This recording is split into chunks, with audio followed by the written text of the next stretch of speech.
અનગાંવ જાજક પૂત ઈ તો અકડી તો ધીડી ભલી એ ગને હકડો ભલો સપૂત. દીકરી એક પાત્ર એવું છે. દીકરી વાલપનો વીરડો છે અને મીઠપનો મેરામણ છે. દીકરી વાલનો દરિયો છે. કાયમ અમે ડાયરામાં એક વાત કરીએ છીએ કે દીકરો બાપના કુળમાં ઉગે છે અને બાપના કુળમાં આથમી જાય છે, પણ દીકરી બાપના કુળમાં ઉગે છે અને હાહરાના આંબાને વધારી અને પાછી વહી જાય છે. દીકરી કોઈ હાહરામાં આથમતી નથી, એનું નામ દીકરી કહેવાય. દીકરો જ્યાં જન્મે છે ત્યાં મરે છે અને મિત્રો દીકરીના મહાણે જુદા હોય છે. દીકરો જો મહાન થાય તો બાપના કુળને ઉજાળે, પણ દીકરી જો મહાન થાય તો ત્રણ કુળમાં દીવા કરે, ત્રણ કુળને ઉજાળે. પોતાના મોસાળને ઉજાળે, પોતાના બાપના કુળને ઉજાળે અને પોતાના સાસરાના કુળને ઉજાળે. ત્રણ કુળને ઉજાળે, એનું નામ દીકરી કહેવાય. પૂજ્ય મોરારી બાપુ તો એમ કે છે કે રાવણને જો એકાદી દીકરી હોત ને તો રાવણ જાનકીનું હરણ ન કરી શક્યો હોત. દીકરી એ તો ત્યાગની મૂર્તિ છે, કરુણાની મૂર્તિ છે. દીકરી બાપને કોઈ દી ઓસિયાળો ન જોઈ શકે. દીકરો બાપનું રૂપ છે, દીકરો બાપનો અવતાર છે અને દીકરી બાપનો વિહામો છે. 200 કિલોમીટર દીકરો દૂર રહેતો હોય અને 200 કિલોમીટર સાસરે પરણાવેલી દીકરી હોય. બાપના માંદગીના દીકરાને દીકરીને બેને એક હારે સમાચાર મળે.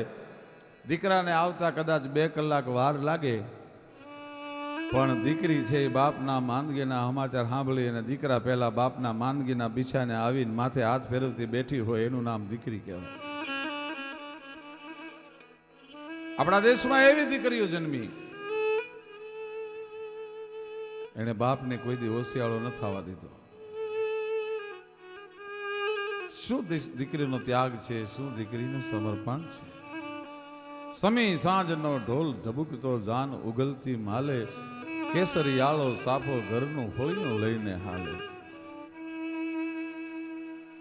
એ સૌરાષ્ટ્ર ગુજરાત કચ્છ કાઠિયાવાડની દીકરી એમ કે છે કે કાળો તે વર ન જોજો દાદાજી. કાળો એટલે વાનથી કાળો નહીં, શરીરના રંગથી કાળો નહીં, પણ જેના કામ કાળા છે એવો વર મારા માટે ન ગોતતા.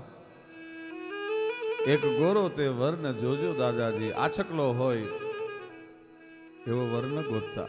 એક ઊંચો તે વર ન જોજો દાદાજી, જેને સત્તાનું અભિમાન હોય, જેને સંપત્તિનું અભિમાન હોય, કોઈ દી નીચી નજર ન કરતો હોય એવો ઊંચો વર ન ગોતતા.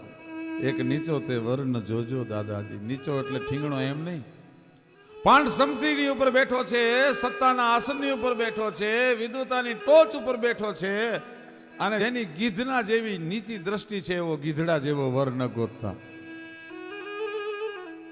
અને ત્યારે દાદા મુંજાણા બેટા તારા માટે વર કેવો? ત્યારે ગુજરાતની દીકરી બહુ સરસ બોલી છે કે કડરે પાતળીઓ ને મુખે સાંભળ્યો, એ મારી સયરે વખાણ્યો. મર્દ માણસને રવાડે રવાડે તલવારના ઝાટકા લાગી ગયા હોય, એની આંખમાં કોઈ દી આહું ન આવે. મર્દ માણસ કોઈ દી રોવે નહીં. બંદૂકની ગોળીથી નવરાતના ગરબા જેવો વિંધાઈને દેહ થઈ ગયો હોય તો મર્દ માણસ કોઈ દી રોવે નહીં. પણ જીવતરમાં એક પ્રસંગ એવો આવે છે અને ત્યારે મરદ રોવે છે અને મરદ રોતો રૂડો બહુ લાગે છે. પોતાની દીકરીને વળાવતો ગામને પાદર ઉપેલો બાપ રહરો હોય અને તેથી પુરુષ રોવે છે ત્યારે રોતો બહુ રૂડો લાગે છે. ક્યાં સુધી આ દેશનો બાપ નહીં રોયો હોય, ક્યાં સુધી આ દેશનો મર્દ માણસ નહીં રોયો હોય, ક્યાં સુધી આ દેશનો પુરુષ નહીં થડક્યો હોય, એનો સત્ય ઘટનાનો પ્રસંગ હું આપને કહું છું. હિપા ખુમાણ નામનો કાઠી દરબાર, એને એક દીકરી છે અને એક દીકરો છે. નામનો કાઠી દરબાર એને એક દીકરી છે અને એક દીકરો છે. ટૂંકમાં વાત કરું, દીકરી બાના લગ્ન લખ્યા, મીઠા મંગળ ગીત ગવાણા. માંડવ કિયો ભા એ રાણો ને કિયો ભાઈ રાજીજો.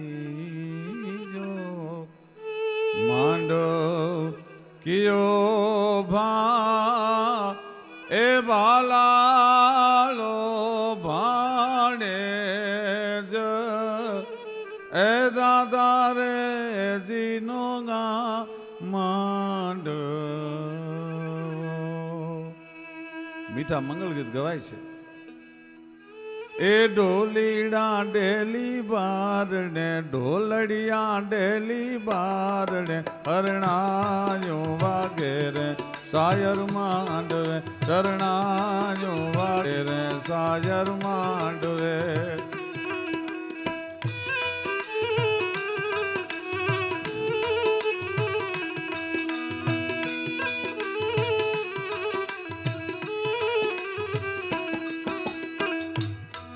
શરણાયો સાજર માંડવે શરણાયો સાજર માંડવે ઢોલીડા ધડુકે ડેલી બારણે ઢોલડિયા ધડુકે ડેલી બારણે.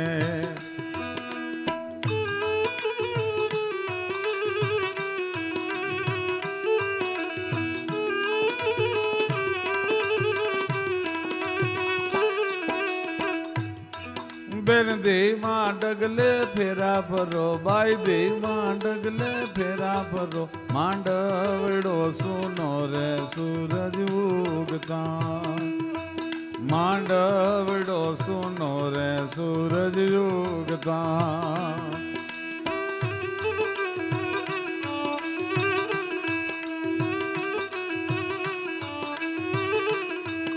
ઉતાવળ બેનલ કરશો માં ઉતાવળ બેનલ શાને કરો. તમે પ્યારા થઈ જાગો સૂરજ ઉગતા. તમે પ્યારા થઈ જાશો સૂરજ ઉગતા. ધડુકે ડેલી બારણે ઢોલીડા ધડુકે ડેલી બારણે. એવા ઢોલીડા ધડુક્યા છે. દીકરીના લગ્ન લખ્યા. જાન ગામના પાદરમાં આવીને ઊભી છે. વરરાજાને હામૈયાની તૈયારી થાય છે. હિપો ખુમાણ ડેલીમાં ડાયરાની વચ્ચે બેઠો છે અને અફીણ ઘૂંટાય છે. કહુંબાની લાણું થાય છે. હામા હામી ખરલે તું ખડીએ અને ખડીએ તું ખોબે ધોબે. આજ ખાંદણ મચીયું ખોડિયા તારા જે કહુંબા તણી ખાંદણ ખેતરવેડા કે માજ મેયું મેહરડા પછી હેલે હામ તરાવું. એવા કહુંબાની અંજળીઓ ભરાય ભરાય અને એકબીજાને આગ્રહ કરી કરી અને હિપો ખુમાણ કહુંબાની લાણું લેવરાવે છે. એમાં માણસે આવીને સમાચાર આપ્યા, બાપુ આપને ઓરડે બોલાવે છે, એટલે કે આપના પત્ની આપને યાદ કરે છે. એ જમાનો એવો હતો કે ભર્યા ડાયરાની વચ્ચે બેઠેલા પુરુષને આવીને એમ ન કહેવાતું તમને ઓરડે બોલાવે છે, તમે તમારે પત્ની યાદ કરે છે, એવું ન બોલાય. હિપા ખુમાણ ને પગેથી માથે ને માથેથી બ્રહ્માંડે જાળ લાગી. દીકરીની જાન ગામના પાદરમાં આવીને ભર્યા ડાયરામાંથી મને ઓરડે બોલાવવાનું કારણ શું? એ ઉપરતા પગે ડેલીએથી ઓરડે આવ્યો, પણ આરહની પુતળી જેમ થાંભલીએ કંડારી હોય માથું ટેકવી અને કાઠિયાણી કાઠી દરબારને આવવાની રાહ જોવે છે. કાઠિયાણી દીકરી બાની જાન ગામના પાદરમાં આવીને ભર્યા ડાયરામાંથી મને બોલાવવાનું કારણ શું? એક શબ્દ કાઠિયાણી ન બોલ્યા. ઘણીવાર વાણી બંધ થઈ જાય ને ત્યારે આંખો વાતો કરતી હોય છે. હર્ષ વિષાદ આળસ અમલ ક્રોધ હેત અહેત મન મહીપ કહે આ ચરણ દ્રગ દિવાણ કહી દે. મૂંગી નજર ઓરડામાં નહોતી ભાઈ. આમ હિપા ખુમાણ ઓરડામાં જઈ અને ઢોલિયાની સામે નજર કરી તો એક વ્યક્તિને સુરાવવામાં આવી છે, એની પર સફેદ કપડું ઓઢાડવામાં આવ્યું છે. આમ કરીને આમ જ્યાં કપડું ઊંચું કર્યું ત્યાં એક ના એક દીકરાની લાશ પાડી. આમ હિપા ખુમાણ ઓરડામાં જઈ અને ઢોલિયાની સામે નજર કરી તો એક વ્યક્તિને સુરાવવામાં આવી છે, એની પર સફેદ કપડું ઓઢાડવામાં આવ્યું છે. આમ ના એક દીકરાની લાશ પાડી. કાઠિયાણી દીકરીની જાન ગામના પાદરમાં આવી ભૈલાને સરપડો થયો, એનો અવસાન થયો. પણ કાંઈ વાંધો નહીં કાઠિયાણી, માણસનું માણસ ભૂંડું કરે ત્યારે એનો ધોખો ધરાય, માણસનો ઈશ્વર ભૂંડું કરે ત્યારે એનો ધોખો ન ધરાય. તારી આંખમાં કાજલ આંજી લે, દીકરીની જાનને વિદાય આપી ત્યાં સુધી જો તને તારી આંખમાં આહુડો આવે ને તો તને તારા સૌભાગ્યના સોગંદ છે. પોતાના એકના એક દીકરાની લાશને ભાળી તો હિપા ખુમાણની આંખમાં આંસુનો દોરિયો ન આવ્યો, હિપો ખુમાણ થડક્યો નહીં. તેથી કાઠિયાણીએ કાઠી દરબારને એટલું કીધું કે દરબાર, હું ક્ષત્રિયાણી છું, હું ક્ષાત્રત્વને જન્મ આપવા વાળી છું, મને હિંમત આપવાની જરૂર ન હોય, પણ મારા હુરગની લાશ પાસેથી હું આગી નથી જઈ શકતી. એમાં એકાદી ચૂમી લેતી વખતે, મારા દીકરાને એકાદ ચૂમી લેતી વખતે મારી અંદરની કાઠિયાણી મરી જાય અને માં પ્રગટ થઈ જાય અને એકાદો નિહાકો નીકળી જાય અને મારો નિહાકો ઓરડાના નળિયા સહન ન કરી શકે, એમાંથી એકાદું નળિયું ઉડી અને ડેલિયા આવીને તને એમ કહી જાય કે દરબાર, તારા કાળજાના કટકા જેવી દીકરી હાહરે જાય છે અને તારો આંખનો રતન જેવો એકનો એક દીકરો છે એ સરગા પરની કેડીએ વયો ગયો. તેથી ભર્યા ડાયરામાં તમારો હૈયો હાથ ન રહ્યો ને, એટલા માટે મેં તમને હિંમત દેવા માટે બોલાવ્યા છે, બાકી આ દેશની આરી નારીને હિંમત દેવાની જરૂર ન હોય. શું ત્યાગ હશે, શું સમર્પણ હશે. ન કાઠી રોયો ન કાઠિયાણી રોઈ, બેમાંથી એકની આંખમાં આહુડું નથી આવ્યું. પણ ઓરડામાં લાશ પડી હોય ત્યાં સુધી મંગળ ફેરા ન ફેરવી શકાય. પોતાના અંગત 5 ભાઈબંધોને બોલાવીને એમ કીધું કે આ પાછલી પછી તોડીને દીકરાની લાશને લઈ જાઓ, દીકરીની જાનને વિદાય આપી ત્યાં સુધી જોજો હો, આ વાતની કોઈને ખબર ન પડવા દેતા. છેલ્લી વખત પોતાના દીકરાની માથે હાથ ફેરવી એક ચૂમી લે અને કાઠી દરબાર વળી પાછા ડેલી આવવા માટે નીકળ્યા ત્યારે ઢોલીને એટલું કીધું કે આજ એવો ઢોલ વગાડજો, આજે એવી હરણાઈઓ વગાડજો, હું તમને ન્યાલ કરી દઈશ. કારણ કે મારા કાળજાના કટકા જેવી દીકરી સાસરે જાય છે અને મારો એકનો એક મોભી સ્વર્ગા પરની કેડીએ વહી ગયો. હવે કોણ ભોગવશે આ બધું? એ ડેલિયા આવી અને બેઠો, મોઢાની અણહાર ન બદલવા દીધી. ટૂંકમાં વાત કરું, માંડવાની નીચે જવતલ હોમવાનું ટાણું થયું. ગોર મહારાજે કીધું ભૈલાને બોલાવો. મુહૂર્ત વયો જાય છે, સમો વયો જાય છે. દીકરીના જીવતરમાં 2 મહત્વના પ્રસંગો છે, એક મામેરાનો પ્રસંગ અને એક જવતલનો પ્રસંગ. પોતાના સાસરામાં લગ્ન હોય, જેઠાણીના પિયરિયા આવી ગયા હોય, દેરાણીના પિયરિયા આવી ગયા હોય અને આનો ભાઈ ન આવ્યો હોય, એને લગ્નમાં બીજો કાંઈ રસ ન હોય, એ ડેજવા કરી કરીને પોતાના પીરની 10ની સામે જોતે હમણાં મારો વીર આવે, હમણાં મારો માડી જાયો આવે, હમણાં મારો જવતલિયો આવે. અને ત્યારે એનો ભાઈ આવે ત્યારે આંગળીઓના દહીં, આંગળીઓના ટાચકા બોલાવીને વીરના ઓવાળના લઈને એ જે રાજી થાય, મળીના ચાંદલિયો ગયો ને હરણ્યું આથમી, હવે વિરાજી ક્યાં સુધી જોઉં તારી વાટ રે, મારા મામેરા ટાણા વિયારે જાશે. દીકરીને જવતલ હોમવાનો ટાણો થયો. દેવાયત બોદલની દીકરી જાહલજીની ચોરીએ ચડીતી હતી, પાપડના પડદાથી ખોરટના હિમાડા ઉખેલતી હતી કે આજ મારો વીર જો નવઘણ નહીં આવે તો નણદુ મને નભાઈ કે હાહરામાં બોલાવશે. એમાં 999 પાદરનો ધણી, 9 ખોરટનો સરદાર, 9 ઘણા ઘોડાનું પલાણ છાંડી અને જાહલના માંડવાની નીચે જવતલ હોમ્યા અને એટલું કીધું, બેન જાહલ, કે તો મારું માથું આપી દઉં અને કે તો જુનાણાની ગાદી આપી દઉં. તારા બાપનો એવડો મોટો ઉપકાર છે કે મારા ચામડાની મોજડીઓ બનાવીને પગમાં પહેરાવું તો દેવાયત બોદલના ઉપકારનો બદલો નહીં ચૂકવી શકું. ત્યારે દેવાયત બોદલની દીકરી, આયરની દીકરી બોલી વીર ખમા તુને નવગણ બાપ, પણ દેવાયત બોદલની દીકરીને માથાના અને ગાદીના મોહ ન હોય બાપ. મારે તો તારા ચપટી જવતલની જરૂર હતી. આ દેશની દીકરીઓ ચપટી જવતલી છે. એ કુટુંબના એક દીકરાને બોલાવી અને માંડવાની નીચે જવતલ હોમ્યા અને હિપા ખુમાણે આંખ બંધ કરી તો ગામના પાદરમાં પોતાના દીકરાની હળકતી ચિતા દેખાણી અને દીકરીનો યજ્ઞનો અગ્નિ દેખાણો તો હિપા ખુમાણની આંખમાં આંસુ ન આવ્યું. તો હિપો ખુમાણ રોયો નહીં, પણ જ્યારે દીકરીને વળાવવાનું ટાણું થયું, ખૂણામાં બેઠો બેઠો બાપ છે એ કલ્પના કરે છે, કાલ મારી દીકરી અહીંયા રમતી હતી, કાલ મારી દીકરી અહીંયા પોતાની શેરીની હારે આનંદ કેલોલ કરતી હતી. એ જ દીકરી